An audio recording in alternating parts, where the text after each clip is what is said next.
Sobat Juventini, balik lagi bareng aku Amel dan tentunya kali ini aku nggak sendirian karena aku ditemani oleh dua narasumber kita yaitu ada Mas Rocky dan juga Mas Kae. Boleh nih Mas Rocky dan Mas Kae disapa dulu teman-teman Juventini kita.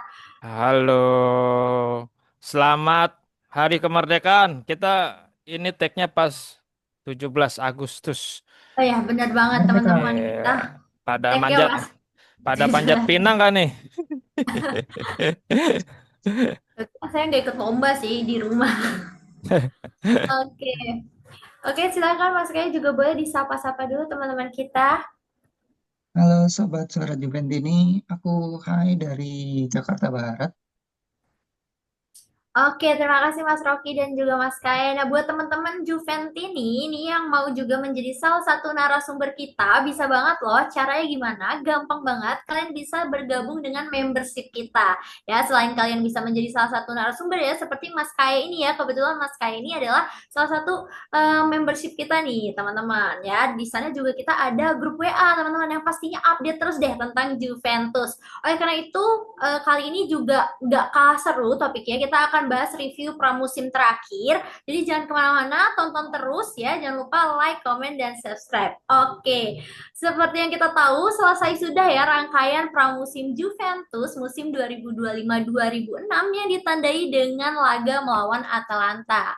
Hasilnya cukup bagus ya untuk mendapatkan kemenangan 2-1 ya. Terlebih lagi rekrutan anyar Juventus musim ini berhasil mencetak gol dan assist nih. Nah, sesi ini kita akan banyak bicara tadi ya tentang laga Atlanta versus Juventus versus Atlanta di akhir pramusim. Oke, kita langsung aja nih mulai ke materi kita yang pertama. Nah, Juventus menutup rangkaian pramusim mereka dengan kemenangan 2-1 atas Atlanta. Laga ini bukan hanya sekedar uji coba, tapi juga menjadi tolak ukur terakhir nih sebelum seri A dimulai. Dari laga ini kita bisa menilai nih bagaimana proses tim asuhan Igor Tudor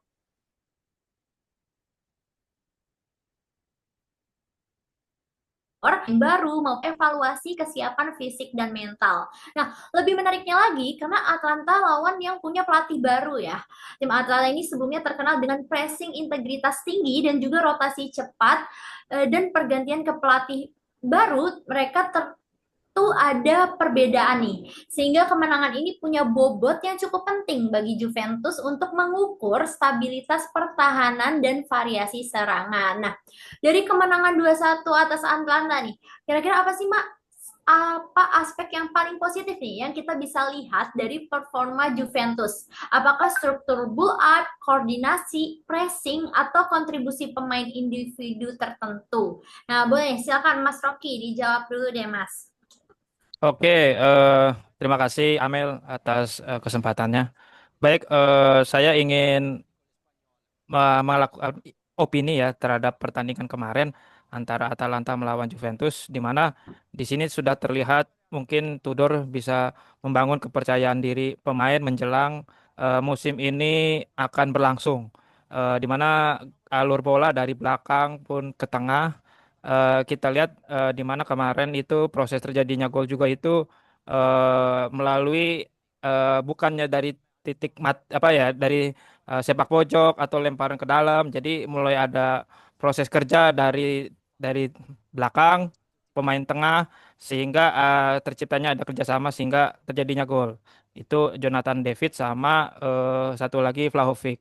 Nah, ini sangat penting ya mengingat apalagi kita akan mengarungi musim yang baru, nanti akan melawan Parma kalau nggak salah di minggu ke depan ya, minggu depan itu sudah masuk Giornata pertama. Hal ini sangat sangat membantu sekali untuk Igor Tudor untuk mematangkan formasi yang akan dipakai saat memulai kompetisi kayak gitu. Dari saya sih itu Mel. Oke, terima kasih Mas Rocky.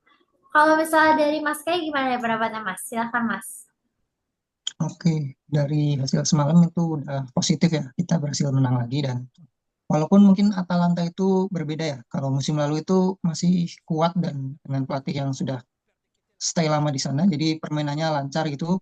Tapi ketika berganti ke pelatih baru, sepertinya Atalanta masih proses adaptasi. Jadi kegarangannya Atalanta nggak terlalu kelihatan sih di pertandingan kemarin. Walaupun mereka shootnya lebih banyak sih, tapi ya masih belum kayak yang sebelumnya lah. Tapi itu juga bagus lah. Kita bisa mencuri 2 gol sebelum akhirnya kebobolan 1 gol lewat Samardzic ya. Itu Iya. blundernya Kalulu yang eh, salah menghalau bola dan Samardzic jadi bisa melewati beberapa pemain Juventus dan akhirnya mencetak gol. Itu hasil yang lumayan. Setelah kemarin lawan Dortmund menang, lawan Next Gen juga pasti menang ya. Masa kalah lawan Next Gen. Hmm. Itu udah jadi modal yang penting sih buat mengarungi Serie A musim ini. Apalagi sebelumnya kan Tudor dianggap belum bisa menang melawan tim yang besar ya. Tapi akhirnya bisa menang juga lawan Dortmund dan Atalanta semoga bisa menambah semangat dari Tudor dan para pemain untuk menghadapi Parma yang kebetulan kehilangan backnya sih. Jadi harusnya menang lah di Giornata. Oke, terima kasih Mas Kena. Melanjutkan tadi ya, berarti hasil ini kan menutup pramusim dengan catatan positif nih ya Mas ya. Namun apa saja sih kira-kira kekhawatiran nih yang masih terlihat jelang musim resmi dimulai? Apakah masalah efisiensi peluang, lalu juga ada kedalaman skuad atau konsistensi lini belakang nih? Boleh deh Mas Kena ditambahkan dulu, silakan Mas. Oke, Siapa dulu? Mas Rocky boleh deh, Mas Rocky Oh, gitu. silakan. siap. Eh, jadi kekhawatiran yang muncul adalah ketika nanti adanya pergerakan Mercato yang di mana pemain baru tersebut harus beradaptasi dengan skuad yang ada di Tudor saat ini.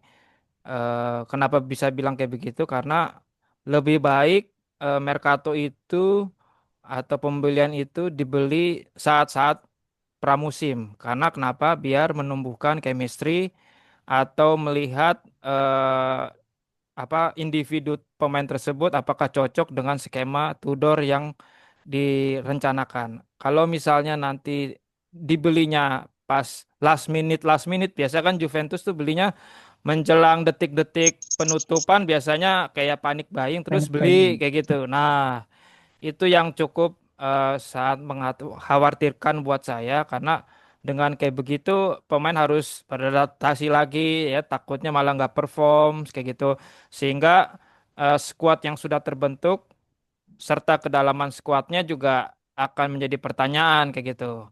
Nah, itu yang menurut saya harusnya manajemen sih harus mulai bergerak. Apakah mau tetap dengan skuad seperti ini atau mau nambah lagi atau mau jual lagi? Karena ada beberapa isu yang sudah terjadi itu entahkah si Vlahovic, entahkah si Douglas Luiz ya kan. Nah, ini kita masih belum tahu karena bursa transfer juga masih akan baru ditutup akhir Agustus nanti sih. Oke, terima kasih Mas Rocky. Tentunya juga memang kita harus ini ya, harus udah ngepatenin nih ya tim Ya, squadnya betul. ya. Kalau misalnya emang ada tambahan nantinya pasti kan juga ada perubahan taktik nih ya. Ya, Takutnya namanya juga perubahan gitu. Kalau misalnya cuman latihannya dengan waktu singkat, takutnya nggak sinkron gitu ya antara satu pemain dan lainnya ya, iya. malah nggak bisa Iya, memperkuat gitu. iya makanya lebih baik sih sebenarnya pemain baru itu direkrut saat pas pramusim karena biar tahu ini cocok apa tidak dengan skema yang saat ini ada. Apakah bisa cocok nih? Kalau enggak cocok, takutnya nanti dia malah flop. Udah dibeli mahal-mahal, kalau harganya mahal. Kalau misalkan murah ya masih alhamdulillah kayak gitu kan. Ya kita ibaratnya nggak terlalu banyak uang, buang uang, tapi eh, bisa memanfaatkan pemain tersebut. Seperti itu sih. Oke, terima kasih Mas Rocky. Kalau dari Mas Ki ini ada tambahan Mas, silakan Mas. Oke, sebenarnya setuju ya dengan Mas Rocky. Soalnya kita tahun kemarin juga pengalaman ketika kita belinya mepet-mepet, ternyata pemainnya nggak bisa langsung adaptasi dengan baik ya. Si Koop Mainers itu dia datang Hmm. di pekan ketiga, ketika dimainkan dia kayak masih bingung dengan skema Juventus. Dan akhirnya setelah setahun lebih, akhirnya Tudor pun bisa melihat Koop Mainers itu ternyata lebih cocok bermain di belakang, ya, bukan di depan. Bahkan Hmm. Douglas Luiz yang di Reebok yang tadinya agak di belakang, dia malah jadi maju dan kemarin pas lawan Apa? apa ya, ngegolinnya lawan Dortmund atau Ah, Dortmund ya. Dortmund. Ya, pas lawan Dortmund dia akhirnya akan ngegolin ya. Berarti emang Hmm. dia mungkin lebih sebagai attacking midfielder ya. Jadi fungsinya di pramusim itu emang sebenarnya mencari kecocokan juga sih, misalnya pemain ini ketika dicoba di skema ini kok nggak works ya. Jadi mungkin bisa dicoba di posisi lain, dan kalau misalnya berhasil kan jadi ketika liga sudah berjalan jadi bisa maksimal lah. Jadi, dan kalau kekhawatiran lainnya itu karena di pramusim hasilnya positif, ya negatifnya itu pas seri lawan Reggiana doang. Ya semoga sih kekurangan-kekurangannya udah bisa ditambal ya. Terutama di ketika kita menerima serangan balik itu kadang-kadang masih agak keteteran juga sih. Ya Hmm. semoga sih bisa lah ditambal itunya, eh, pertahanan yang masih, apalagi kan back kita itu masih sebenarnya agak kurang ya. Eh, Bremer itu bagus, cuma kan kita masih melihat ya apakah dia bisa kembali ke performa sebelum cedera atau masih belum gitu. Jadi kita memang sebenarnya butuh back lagi sih buat yang kualitasnya setara Bremer. Nah, Gatti sebenarnya musim lalu itu konsisten sih, cuma dia di akhir-akhir doang ya. Dia mengalami cedera dan agak inkonsisten, dan semalam dia mainnya bagus banget sih. Dan semoga Gatti tetap bisa bertahan di performa yang seperti semalam. Paling itu aja sih kekhawatiran. Oke, terima kasih Mas K. Ya, berarti benar kalau misalnya emang mau ada pemain atau pergantian pemain itu mending dilihat dari pramusim ya, jangan sampai nanti pas liga malah kurang cocok atau gimana gitu ya. Oke, kita lanjut aja nih ke materi kedua kita, ada David dan Joao Mario. Jonathan David, rakatan baru Juventus musim ini langsung memberi sinyal positif nih. Gol debutnya bukan gol biasa ya. Dari ruang sempit ia berhasil mengeksekusi back cycle kick yang spektakuler, di mana itu menunjukkan naluri ruang dan insting striker kelas atas. Nah, di sisi lain, Joao Mario yang datang sebagai bagian dari swap dengan Alberto Costa juga mulai memberi kontribusi nih dalam laga terakhir. Pergerakan diagonal yang ke tengah dengan gaya invert berbuah asis manis ya untuk Dusan Vlahovic. Padahal banyak Juventini yang awal ini meragukan kepindahannya nih ya, tapi justru lewat eksekusi itu muncul nih tanda-tanda bahwa pertukaran Costa Mario ini bisa menjadi langkah kunci nih bagi Juventus. Nah, jika Jonathan David menawarkan solusi di lini depan ya dengan kecerdasan ruangnya, terus lalu ada Joao Mario yang menambah dimensi ofensif lewat kreativitas dan keberaniannya dalam menyerang, dua rekrutan ini tuh bisa jadi fondasi penting tentunya bagi proyek baru Juventus. Nah, pertanyaannya ada tiga nih ya Mas ya. Yang pertama itu dengan gol bicycle kick Jonathan David di laga debutnya, apakah ia bisa menjadi striker under value yang akan jadi cheat code nih bagi Juventus musim ini? Lalu kalau kita lihat dari Joao Mario sudah menunjukkan kontribusi ya dengan asisnya untuk Vlahovic. Apakah pertukarannya dengan Alberto Costa ini justru menjadi kemenangan tersembunyi nih bagi Juventus? Ya. Dan terakhir, jika David selalu menemukan ruang nih dan Mario memberi variasi serangan, apakah ini sinyal nih bahwa Juventus ini bisa membangun sistem lebih cair ya dan juga yang tidak mudah diprediksi seperti itu. Oke, tadi ada tiga pertanyaan ya. Silakan, boleh. Mas Rocky dulu deh, boleh. Silakan Mas. Oke, terima kasih Amel. eh Jonathan David kemarin melakukan gol debutnya dengan gol yang lumayan oke ya kan, dengan umpan silang, terus dia langsung melakukan bicycle kick atau tendangan salto lah istilahnya kayak gitu. Nah, kalau menurut saya sih apakah ini bisa menjadi cheat code-nya Juventus ya kita belum bisa memastikan itu karena ini kan baru satu partai ya kan. Kita nggak adil juga kalau kita langsung menilai suatu pemain itu bisa menjadi senjata utama. Karena harus dilihat dulu beberapa pertandingan match apakah dia itu termasuk striker yang oke, ya kan. Striker itu kan indikatornya adalah cetak gol sebanyak-banyaknya ya kan. Walaupun dia cetak gol kemarin, kalau menurut saya pribadi sih belum bisa dikatakan sebagai cheat code. Tapi ya dengan melihat performance-nya dia selama pramusim ya cukup oke lah ya kan.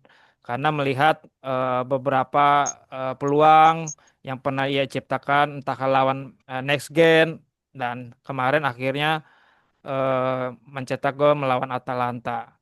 Nah, ini juga menjadi catatan juga karena kan kita belinya ini walaupun gratis, ini kan tadinya diproyeksikan untuk menggantikan Vlahovic ya. Ternyata Vlahovic juga masih belum keluar-keluar ya kan.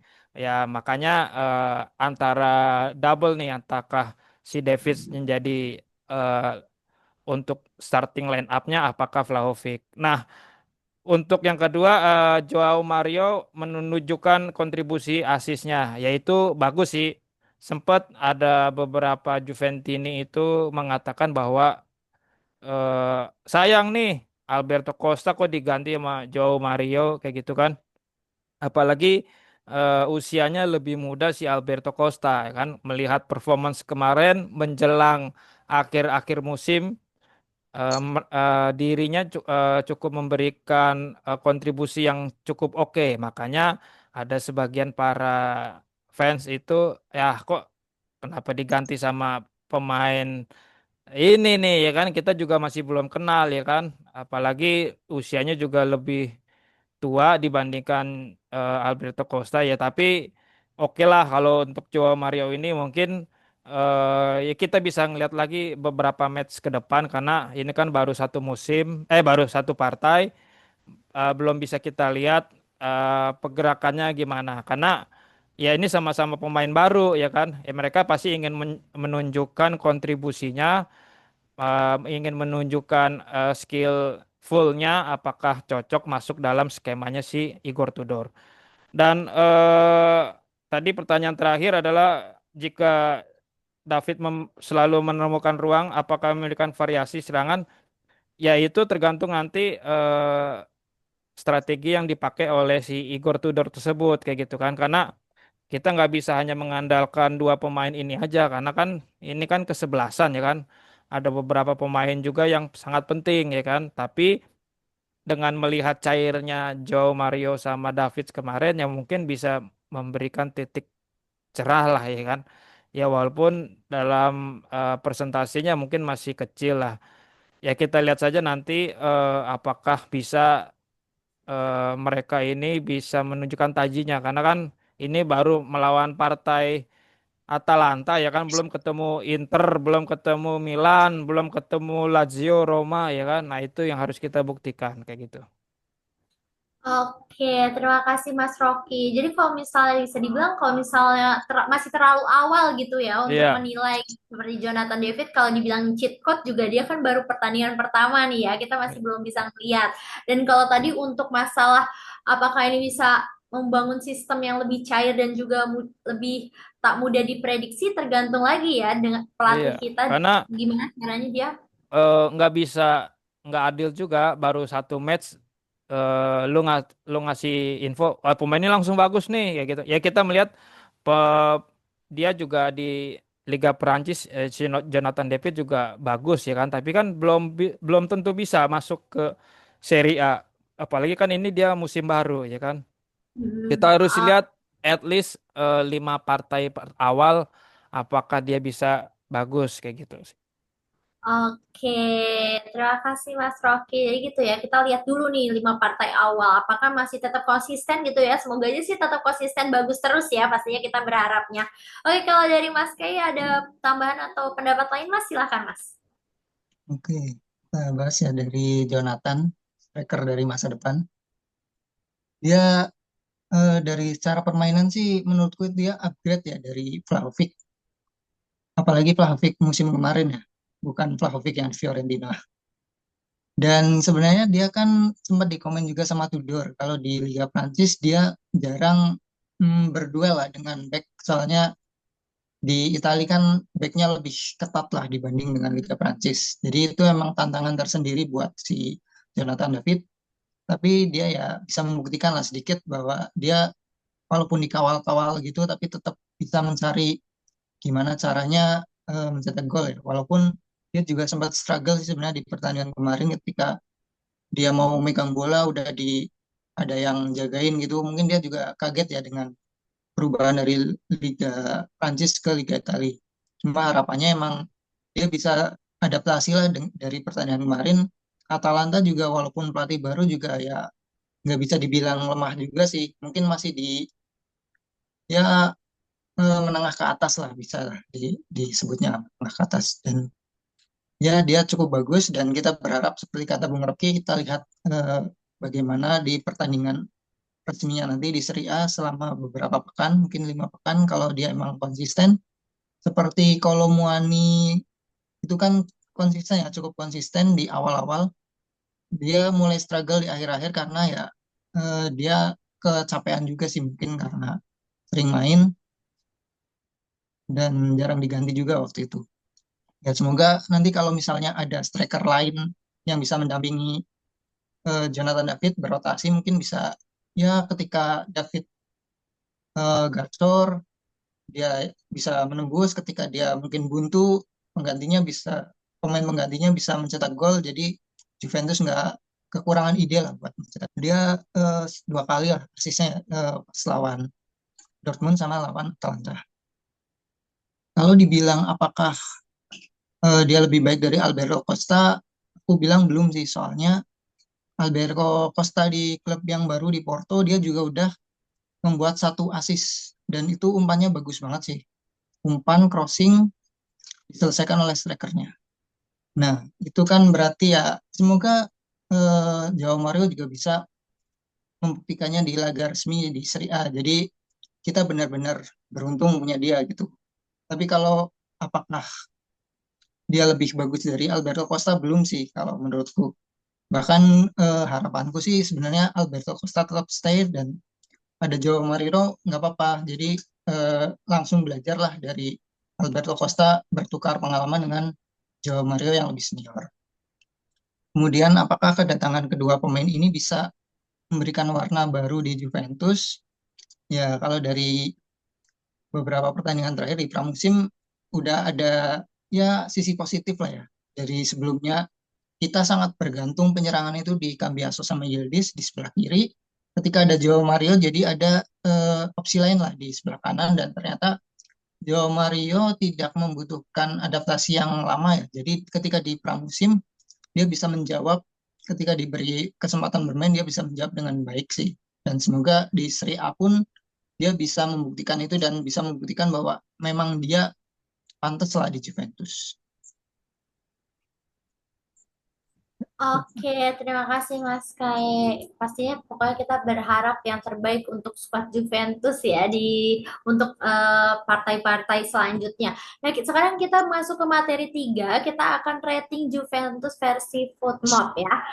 Seperti yang kita tahu dari laga uji coba terakhir pramusim antara Juventus versus Atalanta yang berakhir dengan skor 2-1, terlihat cukup jelas nih bagaimana performa individu para pemain dinilai oleh Footmob. Kalau kita lihat nih dari grafik rating, mayoritas pemain Juventus itu mendapatkan nilai hijau ya, positif nih. Seperti ada Yildiz, lalu ada David, ada Thuram, ya, lalu ada Gatti, Bremer, Kelly, ya.